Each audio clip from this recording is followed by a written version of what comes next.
Cheers, everybody. Thank you for joining me. I am Dave Brown, and this is the New Populist. Well, I have been giving thought to this Nord Stream 2 pipeline and the circumstances around it being blown up. Now, according to the article from Seymour Hirsh, he said that the United States teamed up with Norway to blow it up, and that there were just a few people within the U.S., Biden, Anthony Blinken, the Secretary of State, Victoria Nuland, the Undersecretary of State, and the National Security Advisor, Jake Sullivan. Those were the four people within the Biden administration who were planning this thing, and they executed it with the help of the CIA and Norway. And of course, the problem is that blowing up Nord Stream 2, it's civilian infrastructure, and it is an act of international terrorism. And the idea that we could do that to a European ally, to me, was just shocking. I'm going, how could Germany just stand by and allow this to happen? So I'm giving it more thought, and I'm thinking back to something one of the German ministers, Angelina Baerbock, said. And she said, "We will support Ukraine.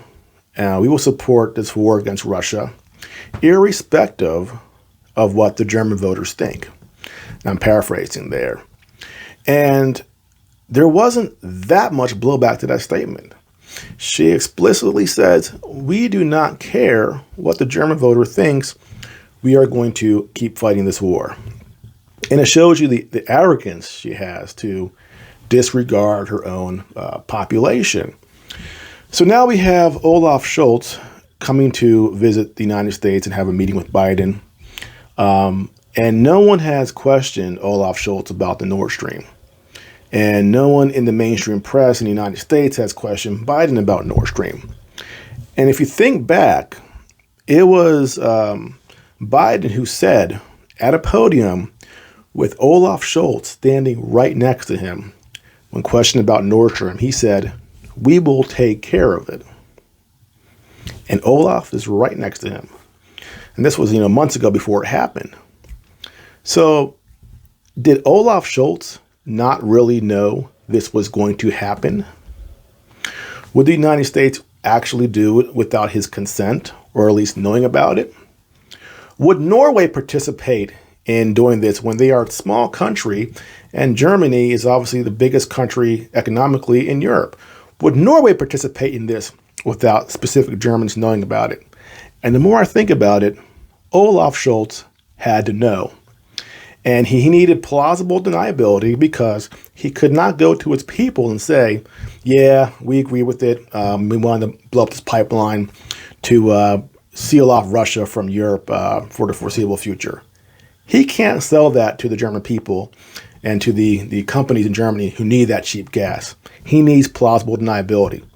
So I think 100% Olaf Scholz knew it was going to happen. He knew who did it. He approved of it, but he just had to keep his hands off of it in order to go back to his people. But at some point he'll get questioned, because so far they haven't questioned him. Say, I didn't know about it. Sorry. So that makes much more sense than the United States unilaterally coming over, blowing this pipeline up without telling the Germans, and expecting that the Germans would not be angry or do something in retaliation. Well, I mean, we are pretty crazy, but are we that crazy? And the fact that the Germans have done nothing and said nothing tells you everything you need to know. They knew it was coming, they knew who did it, and they approved of it, at least the people in government who have power. Not the people, but Olaf Scholz and his gang. They knew it was coming, and they wanted it to happen, but they can't say it out loud because they got to play for the cameras and for the people and pretend they were above it. So that's what I think happened, and that to me makes a lot more sense. But we'll see. Perhaps more can come out in the future, and maybe I'm wrong, but logically, it makes more sense than we just blowing their thing up, not telling them, and hoping that they come along with us. So that's my opinion. Well, that's it for now. If you are new to the channel, please like and subscribe, and I'll see you next time.